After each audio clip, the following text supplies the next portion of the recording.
પોરબંદર જિલ્લામાં સ્થાનિક સ્વરાજ્યની ચૂંટણીઓ માટે ડિસ્પેચિંગ સેન્ટર પરથી ઈવીએમ અને પોલિંગ સ્ટાફની ફાળવણી શરૂ કરવામાં આવી હતી, જેમાં માધવાણી કોલેજ ખાતે તાલુકા અને જિલ્લા પંચાયત મતદાન મથકો પર ઈવીએમ ફાળવણી કરવામાં આવી હતી। પોરબંદર જિલ્લામાં સ્થાનિક સ્વરાજ્યની ચૂંટણીઓનું તારીખ 26 એપ્રિલે મતદાન છે, જેને અનુલક્ષીને પોરબંદર, રાણાવાવ અને કુતિયાણા ખાતેના ડિસ્પેચિંગ સેન્ટરો પરથી ઈવીએમ, બીયુ અને સીયુ અને જરૂરી ચૂંટણી સામગ્રી સાથે પોલિંગ સ્ટાફને નિયુક્ત મતદાન મથકો તરફ રવાના કરવામાં આવ્યા છે।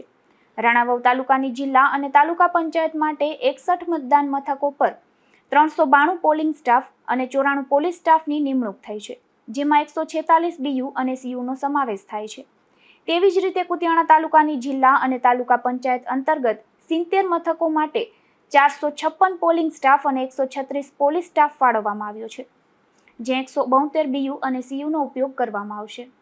ત્યારે પોરબંદરના માધવાણી કોલેજ ખાતે ડિસ્પેચિંગ સેન્ટર પરથી ઈવીએમ અને પોલિંગ સ્ટાફની ફાળવણી શરૂ કરવામાં આવી હતી, તો જિલ્લામાં 814 જેટલા પોલીસ સ્ટાફ ચૂંટણી ફરજમાં ફાળવવામાં આવ્યા છે।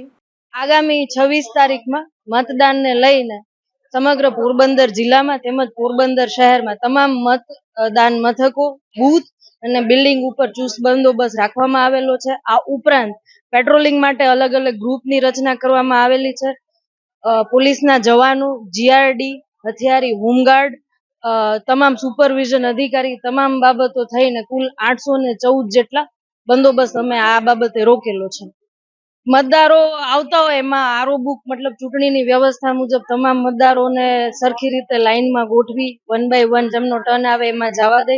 તમામ મતદાનની કાયદા અને વ્યવસ્થા, કોઈ પણ મતદાર છે એમને કોઈ ડરાવી ધમકાવીને મત ના અપાવી શકે અને કોઈ પણ એમને કોઈ પ્રલોભન આપીને મત ના અપાવી શકે એ માટે અમે તમામ પોલીસનો ચુસ્ત બંદોબસ્ત આપેલો છે।